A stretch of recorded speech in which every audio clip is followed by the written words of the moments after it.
Halo Sobat Bola, salam jumpa kembali dengan channel AC Milan Indonesia. Kami akan memberikan berita terupdate tentang tim kesayanganmu khusus kalian pecinta AC Milan. Jangan lupa like, komen, dan subscribe channel ini, agar Sobat Bola mendapatkan berita terupdate tentang tim jagoanmu, Forza Milan.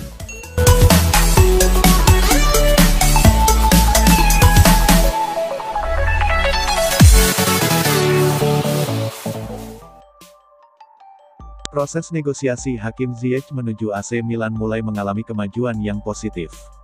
Sejumlah laporan bahkan mengklaim tanda-tanda itu sudah tampak setelah Chelsea tiba di Inggris. Awal pekan ini, rombongan Chelsea menyudahi tur pramusim mereka di Amerika Serikat dan tiba di Inggris. Saat turun dari pesawat, Ziyech tidak berada dalam bus yang sama dengan rekan-rekannya yang lain. Dilansir dari Sempra Milan, Ziyech kabarnya bakal menuju Milan untuk mewujudkan transfer tersebut. Dengan kata lain, Chelsea juga sudah membuka pintu selebar-lebarnya bagi pemain berusia 29 tahun itu untuk mencari klub baru.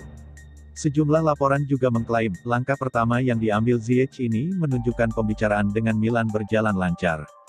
Dalam laporan yang sama, proses transfer Ziyech ke Milan ingin dipercepat. Seluruh pihak, Chelsea, AC Milan dan Ziyech punya keinginan yang sama supaya transfernya cepat tuntas. Kedua tim dilaporkan berada dalam situasi saling optimis bahwa kesepakatan dengan sang pemain bisa tercapai. Kesepakatannya pun diyakini akan segera selesai pada bursa musim panas. Meski begitu, belum ada kepastian kapan transfer ini bisa selesai. Bisa dalam beberapa hari atau tepat di menit terakhir penutupan jendela transfer. Satu-satunya yang menjadi kendala dalam proses negosiasi ini adalah soal gaji Ziyech. Pemain asal Maroko tersebut meraup gaji yang besar bersama The Blues. Milan merasa gajinya masih terlalu berat. Kendala ini yang kemungkinan besar akan dibicarakan kedua belah pihak saat bertemu secara langsung. Menurut laporan yang sama, keinginan Milan memboyong Deng Ziyech nanti akhirnya ada dua cara. Milan bisa membeli langsung atau melakukan pinjaman supaya gaji Ziyech bisa dibagi dua. AC Milan dijadwalkan bersua Wolfsberger dalam lanjutan ajang laga pramusim, Rabu, tanggal 27 Juli tahun 2022, malam waktu setempat atau Kamis dini hari WIB nanti. Siaran langsung Wolfsberger vs AC Milan bisa disaksikan melalui live streaming TV online mulai jam 0 waktu Indonesia Barat. Juara bertahan Liga Italia Serie A, AC Milan yakin mampu merengkuh gelar keduanya. Bukan hanya itu, AC Milan juga percaya diri turun ke gelanggang Liga Champions. Sebelumnya, tim asuhan Stefano Pioli itu menang 2-1 atas kubu Bundesliga, FC Köln. Meski sebelumnya menang, performa Rossoneri belum cukup meyakinkan, ditambah kini dikalahkan tim mediocre Norwegia.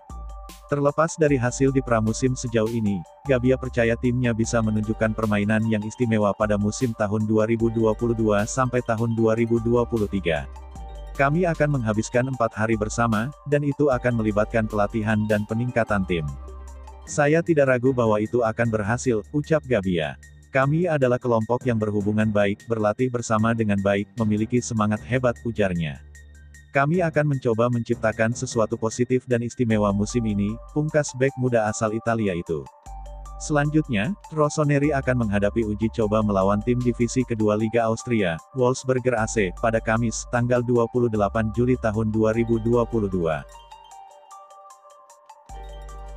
Bek AC Milan Alessandro Florenzi mengatakan skuad Rossoneri mematok target untuk meraih gelar Scudetto lagi pada musim tahun 2022-23.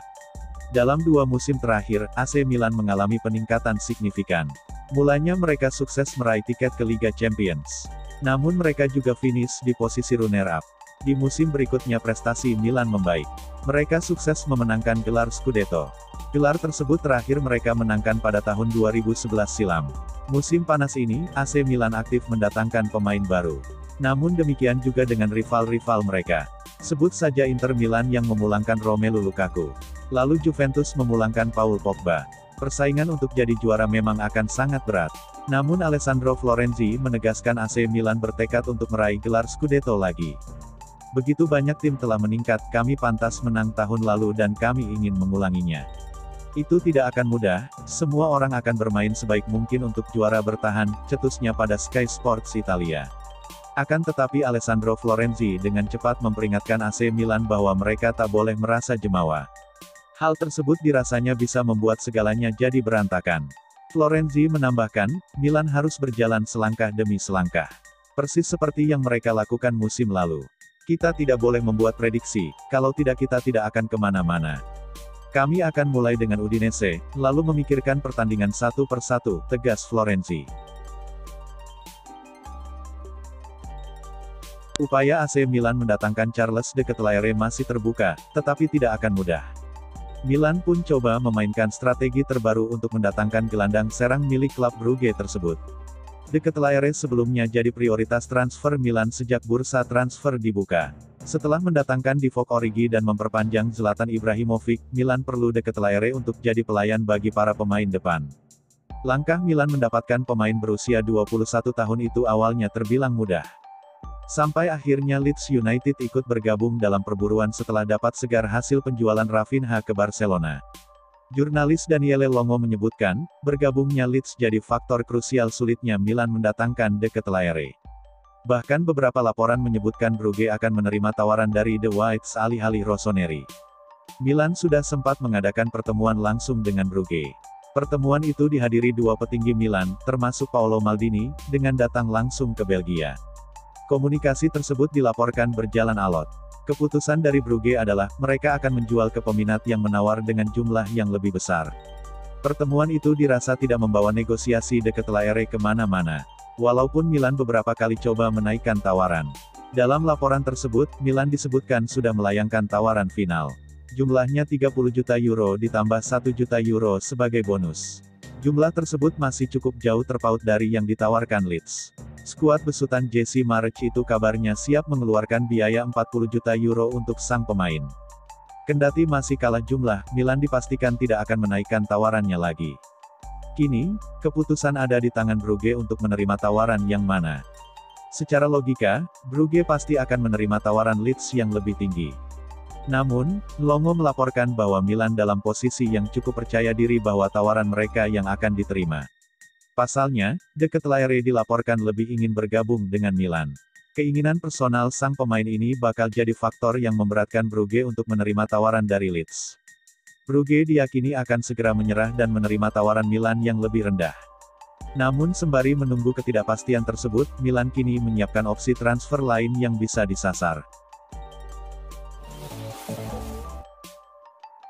Nama Davide Frattesi dari Sassuolo dikabarkan muncul dalam daftar target AC Milan untuk mengisi posisi gelandang tengah sepeninggal Frank Kessie.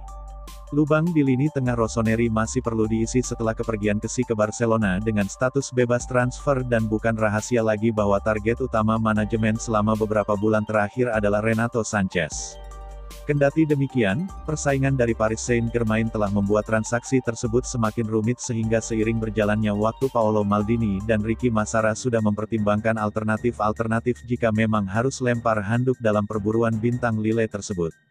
Sebagaimana yang dikemukakan oleh Tuttosport, Frattesi telah muncul dalam negosiasi yang digelar Kamis 21/7 kemarin pada pertemuan yang digelar di Casa Milan antara agen Giuseppe Rizzo dan Maldini plus Massara selaku Direktur Il Diavolo. Topik utama dalam pertemuan tersebut sejatinya adalah peluang transfer pinjaman Daniil Maldini ke Hellas Verona dan pembaharuan kontrak Sandro Tonali, namun selama prosesnya, nama gelandang Neroverdi juga disinggung. Memang ada negosiasi saat ini, tetapi hanya penggalian informasi sederhana yang dilakukan meskipun permintaan harga klub Emilia tersebut masih di angka 30 juta euro atau rp 460 miliar. Jika pilihan Sanchez benar-benar pudar, Milan kemungkinan akan berupaya melakukan pendekatan dengan Sassuolo untuk mencapai kesepakatan transfer Frattesi. Akan tetapi, langkah tersebut juga perlu perjuangan serius mengingat rival Serie A mereka bukan lawan mudah dalam negosiasi.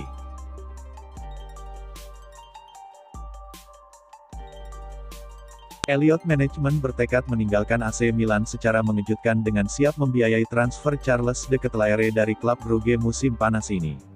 Rossoneri secara resmi memberikan konfirmasi mengenai akuisisi klub oleh Redbird Capital pada tanggal 1 Juni lalu setelah Elliott Management memutuskan menjual sebagian besar saham mereka. Raksasa Serie A tersebut lantas mengumumkan transaksi yang sangat dinantikan tersebut melalui website mereka, dan pernyataan tersebut menyebutkan transisi ke pemilik baru akan dilakukan sepanjang musim panas ini dengan waktu penutupan diperkirakan tidak melewati September tahun 2022. Tuttosport lantas memberikan ulasan khusus yang menyorot bagaimana keluarga Singer ingin meninggalkan kesan positif di mata fans. Sebelum menjual sebagian besar saham Milan ke Redbird, sang pemilik berharap bisa menutup era mereka di klub dengan rekrutan besar, yakni memboyong De Ketelaere, yang akan menjadi pemain termahal dalam sejarah kepemilikan mereka. Sebagaimana diketahui bersama, pemain internasional Belgia tersebut merupakan salah satu target utama Rossoneri untuk memoles lini serang mereka pada bursa transfer musim panas ini. Akan tetapi, perlu dana besar untuk mewujudkannya mengingat klub Brugge menginginkan tebusan setidaknya 30-35 juta euro atau rep 460-535 miliar agar bersedia melepas bintang mereka. Elliot disebut-sebut siap mendanai transfer De Ketelaere sebagai hadiah perpisahan sebelum benar-benar melepas kepemilikan mereka terhadap Milan setelah mengantarkan klub meraih Scudetto musim lalu.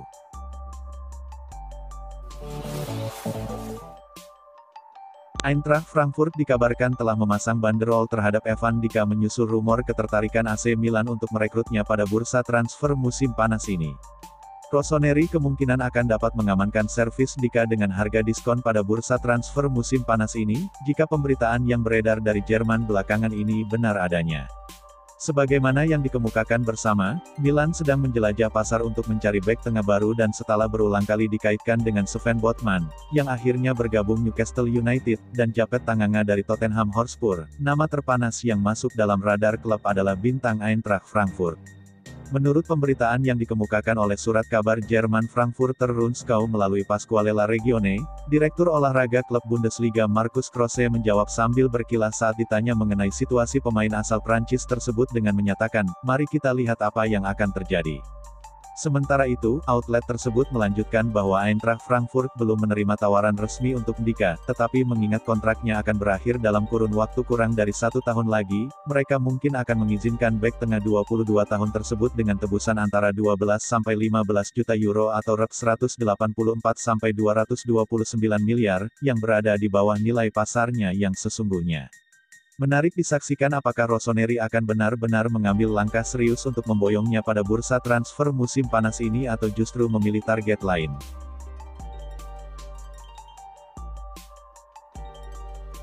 AC Milan mengaku kalah dari tim asal Hungaria, Zalai-Gersegi dalam duel uji coba pramusim di ZTE Arena, Sabtu, tanggal 24 Juli tahun 2022.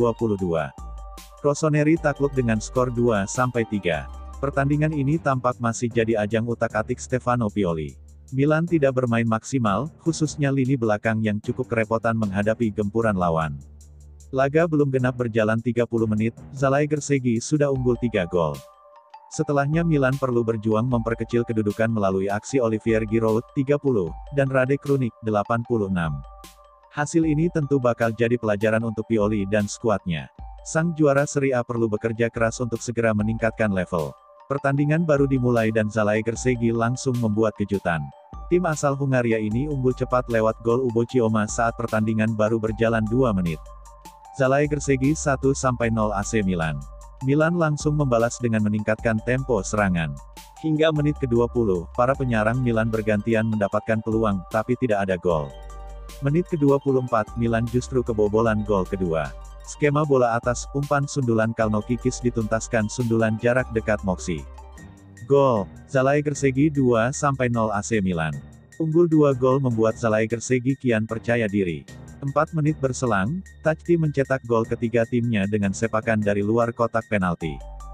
Gol, Zalai-Gersegi 3-0 AC Milan. Tertekan, Milan akhirnya bisa membalas 1 gol di menit ke-30. Hadiah penalti dituntaskan Giroud dengan eksekusi sempurna ke sudut kiri atas. Gol, Zalai-Gersegi 3-1 AC Milan. Milan terus mencoba melawan di sisa babak pertama, tapi tidak ada gol tambahan. Skor 3-1 mengantar para pemain ke ruang ganti. Babak kedua, permainan Milan sulit berkembang karena pergantian pemain besar-besaran. Skor tetap 3-1 hingga pertengahan menit ke-70. Menit ke-86, Milan akhirnya memperkecil kedudukan. Operan Atli dituntaskan Krunic dengan sepakan ke kaki kanan ke sudut kanan atas. Gol, Zalai-Gersegi 3-2 AC Milan.